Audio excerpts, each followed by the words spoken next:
So I know many of you following along at home were probably concerned after yesterday's episode that this channel had jumped the shark. I mean, no coffee in the morning? I'm glad to say sanity has been restored. Another pretty sunrise. We will be heading out soon. So this has been a very, very lovely stay. We were actually planning to get going earlier, but I've been recovering from some stomach stuff, so sadly I think we're going out into the heat now. Okay, 75 degrees. It's not even supposed to get up above 100 today. Forecast is saying like 94, and Jen's like, psh, you call that hot? Totally not tempting fate. Big developments this morning include me coming across a t-shirt that says taters over haters, Jen making that face at me all morning, and me trying to do surveys on the internet to say that yes, she needs that shirt. It's a gun store barbershop in 29 Palms, which is the part of the desert out in California nobody wants to live in, not to be confused with Ridgecrest, the Central Valley, and a lot of the rest of California.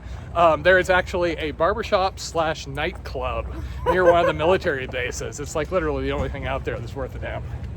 So the last couple of days were very, very, very much on the rough side.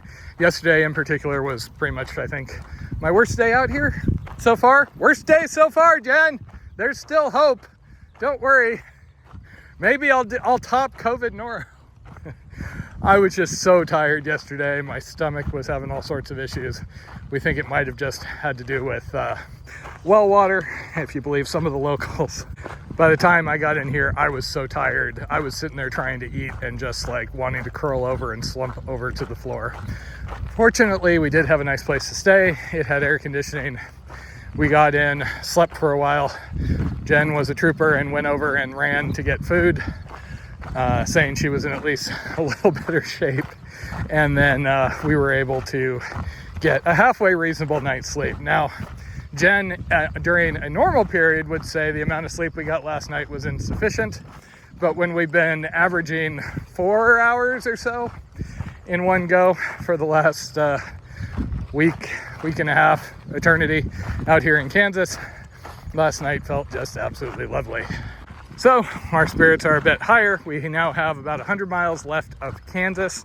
We are past the 2,500 mile mark, which means absolutely nothing other than Matt likes big numbers that are constantly going up. We have a rough plan for the next couple of days, which at least for the moment means taking it a little easier. We have some stops planned for siestas versus just trying to find a little scrap of shade. Because that one during the day, it got up to 114, was pretty rough. Didn't sleep, we were frying. Shade was moving around, the biting flies were atrocious. Of course, when I am talking about the Colorado border, like, oh my God, we're out of Kansas, everything is gonna get better. It is, of course, not, because Eastern Colorado is better known as Kansas 2, the sequel, and it's probably going to be equally bad, if not any worse. But 200 plus miles past that, then there are mountains and things, and this whole hike goes into a different phase. Kansas-wise, we have not had police come and talk to us in the last 12 hours. Granted, that is because we were inside and they couldn't see us, but we will see how long this stretch or this streak lasts. And Jen was just getting at me for joking that we were going to be talking to the sheriff again. So it is 10:30. While it is warm, it is not atrociously warm. Now it may get atrociously warm soon. We had kind of thought, okay, slower jump, get here, siesta in the park, but that's going to make us have a really late night to stick with our new planned schedule as far as stops. So we might be having another horrendous time siesting under the biting fly bushes at this rate. And welcome to the grand metropolis of Ingalls, where we're apparently looking for City Hall to fill up water. So our initial plan had actually been to siesta in this little park here, and the City Hall here was going to be our water fill up, but we found a little cafe back there that had a rather lovely chicken bacon ranch that Jen just put her nose up at. This is why the cows resent you, Jen. Jen, you are getting jumpy in your old age. Two large dogs. That is a goat. She 2 large dogs and a goat charge at you, and you're like, eh. Not a goat, a herd of goats. The dog is bringing the herd of goats to say hello, Jen. They barked at you, and then they went to get the goats. I think I may have broke Taters again, and I don't even know what I said again. I'm gonna blame heat stroke. She's just getting a little wiggy. Unless you feel our hike across Kansas has jumped the shark and we have too many things, don't worry, we're going that way. So while we have been getting a lot of comments that, oh, it looks so empty out there, to varying degrees of hysterics, in actuality, it does feel really different day to day. Sometimes there's sections where it feels like we're more in cattle land or wilderness. Yesterday, it was a lot of going through these big industrial farms. Here, there seems to be a lot less of anything once again. At the moment, we are just relieved that we are currently not having to deal with 100+ degree weather and that the humidity seems to have died back again. Because that was the other thing yesterday. While we were hiking out pre-dawn, I was just sopping wet due to all the humidity soaking my layers, which just wasn't a whole extra level of misery. Our discussions and our reluctance to kind of leave Ingalls is just because after the last couple of days, there's been a few times when getting to shade was a challenge. And there doesn't look to be anything accessible for about 8 miles. You'd think something like that, maybe we could go sit in there, but it is fenced off, same as that whole area. There just isn't a lot of unfenced land anywhere we've been out here. That is one of the things I'm looking forward to, getting into Colorado, Utah, Nevada, getting back to those kind of Western public land values. We did see there is one of those co-ops, but we would have to cut 1.5 miles up to the busy road. The slightly cooler temperatures do have me feeling a little bit more on the positive side.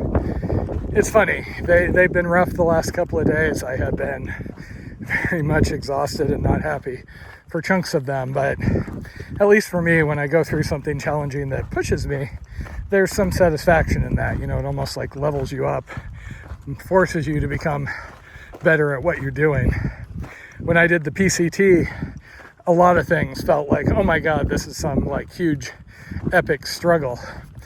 And then, you know, by the time I got to the CDT, there were things like, oh, the Black Hills, Southern San Juan, you know, Great Basin, a few of those that seemed way bigger than things I'd done on the PCT. And similarly, this feels like a big level up from any of the Triple Crown trails. And that was one of the things I wanted when I set out to do this. Even if I fail, at least it's been a challenge and been entertaining. We actually decided to carry our full 5 liters because other than this place, we didn't know that there was going to be any sort of fill up till the end of the day. And we also don't know if we have to siesta or not. Like I said, it's a little bit empty out here. And this is pretty much what we got as far as a shade break. Hopefully we won't set off any alarms. I am kind of glad we are not any closer to that. I feel like I can smell it just looking at it.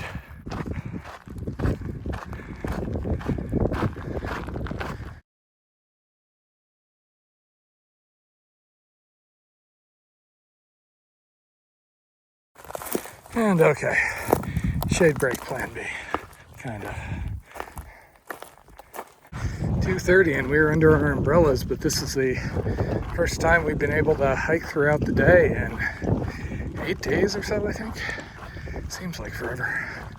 Jen and I were just talking as we were leaving town about how far from our kind of normal schedule out here this all feels. As you know, normally we leave 8 or 9 in the morning, coffee and video edits and all of that in the tent, and then hike, you know, throughout the day, and then around dark we stop, and it's a very kind of relaxed, comfortable thing. Versus here, every day has just felt incredibly long because we basically have a day in the morning, a day in the evening, and a big break in the middle that isn't really fully a rest. It's more just trying to get through the worst of the day and juggling water and everything else. So the last shade break was in the quickly moving shadow cast by a power pole, and I'm impressed. Matt has found yet another one.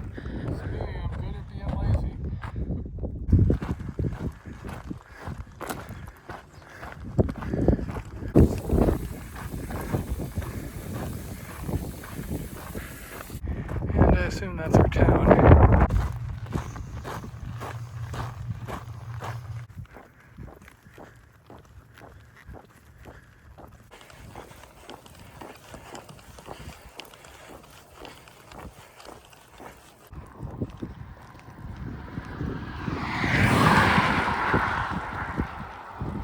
And behold the mighty Arkansas again, or Arkansas River, as the locals say.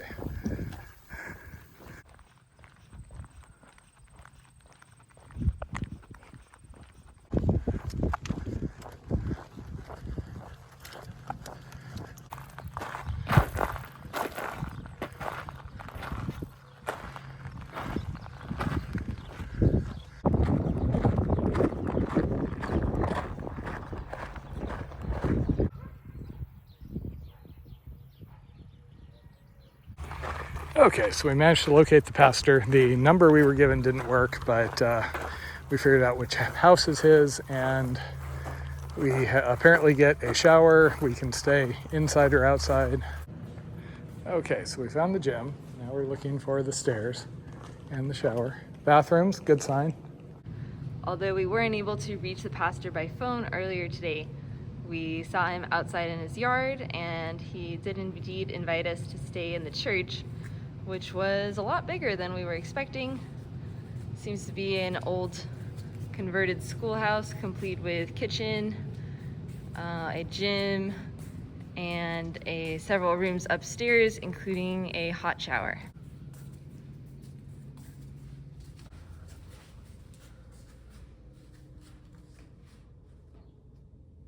So we're usually just happy to have a place to sit up in the yard where we're not gonna like bother anybody or be bothered, but these folks are going above and beyond, giving us a place to get a shower, so we're just getting cleaned up and we're gonna be cooking dinner outside. Feels weird to be stopping hiking this early when we've been hiking until 11, 12 o'clock most nights. So we think this is going to be home sweet home tonight. And welcome to dinner in Camp Massatators. Home sweet home for the night.